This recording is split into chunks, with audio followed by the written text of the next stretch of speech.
The United States greatly values the close relationship we have with the Republic of Korea on scientific research collaboration, and we look forward to continued robust cooperation. I have to refer you to the Department of Energy, all right?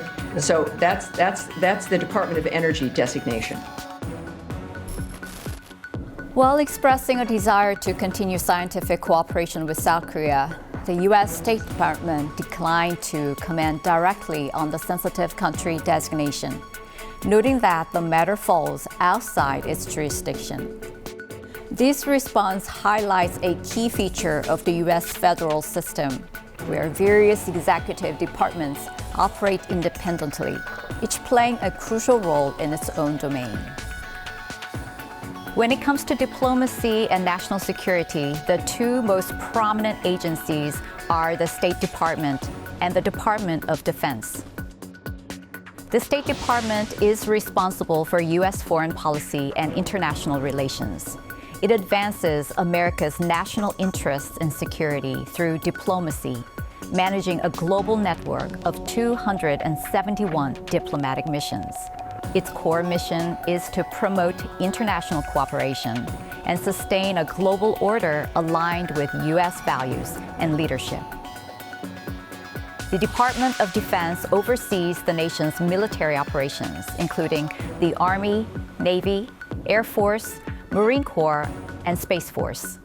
It also includes 4 major intelligence agencies: the Defense Intelligence Agency, National Security Agency, National Geospatial Intelligence Agency, and National Reconnaissance Office. Together, these components form the backbone of U.S. national security and contribute significantly to global peace. While the State and Defense Departments protect the U.S. from the front lines of diplomacy and national security, other departments play equally vital roles behind the scenes, namely the Treasury Department and the Department of Energy. The primary mission of the Treasury Department is to safeguard the strength and stability of the U.S. dollar. It supervises, oversees domestic and international economic activity, manages financial markets, and administers tax collection and government spending. In addition, it plays a powerful role in identifying and neutralizing threats to national security, such as terrorists and criminal organizations. It was the Treasury Department that took the lead in imposing sanctions following North Korea's 5th nuclear test. North Korea is an enormous challenge. We are going to do everything we can to try and keep the pressure on North Korea. It's unacceptable for North Korea to have a nuclear weapon, and we will continue to sharpen financial tools as we can. The goal is to change the policy. Always with sanctions, the goal is to change the policy. So then, what exactly is the Department of Energy, which is at the center of this controversy over South Korea's designation as a sensitive country? The U.S. Department of Energy is a federal agency established in 1977. It oversees national energy policy with key roles including strengthening energy security, advancing scientific research and innovation, and ensuring the safety of U.S. nuclear arsenal. Through its National Nuclear Security Administration, the DOE plays a central role in nuclear nonproliferation. Historically, the Department of Energy has played a critical part in both national security and cutting-edge scientific research. Its predecessor, the Atomic Energy Commission, led the Manhattan Project during World War II, which developed the world's first nuclear weapons.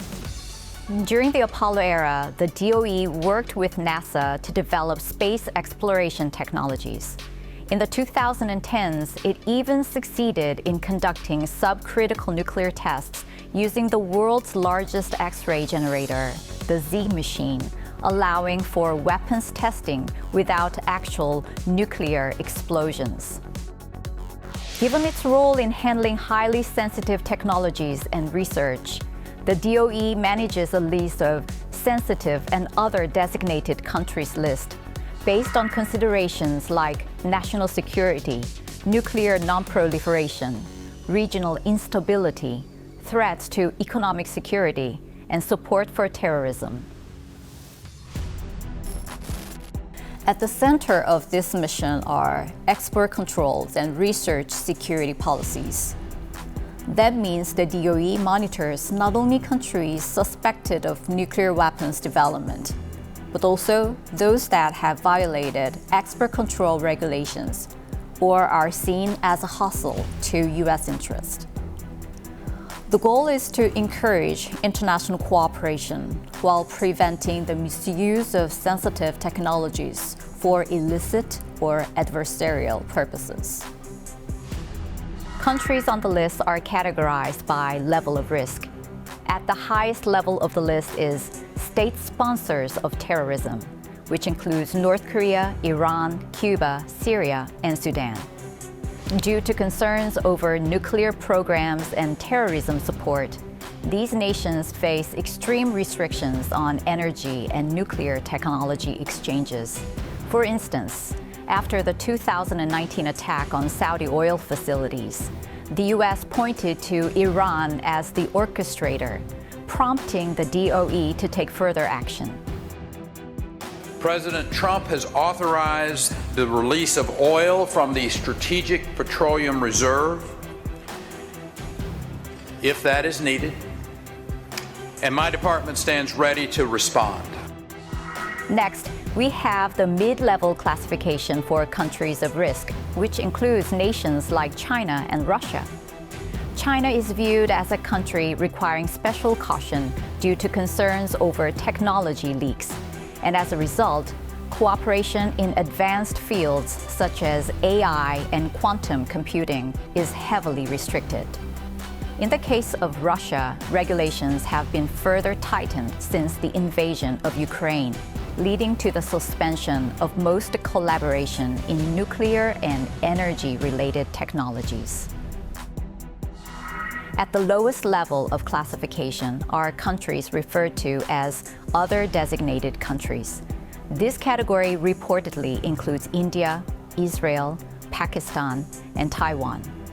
These countries are not subject to strict restrictions, but the Department of Energy advises heightened caution when engaging in certain technologies or research partnerships.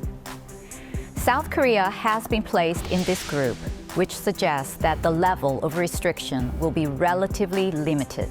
However, many experts are concerned that this move could strain the U.S.-South Korea alliance and pose risks to South Korea's high-tech sector. While it is technically possible for South Korea's designation to be reversed through diplomatic negotiations, given the current complexity of global affairs and the intensifying competition over technological supremacy, such negotiations are expected to be far from easy. That's why it is more important than ever to closely and precisely analyze the motives and background behind the Department of Energy's decision to designate South Korea as a country of concern, as well as the broader implications this action may have.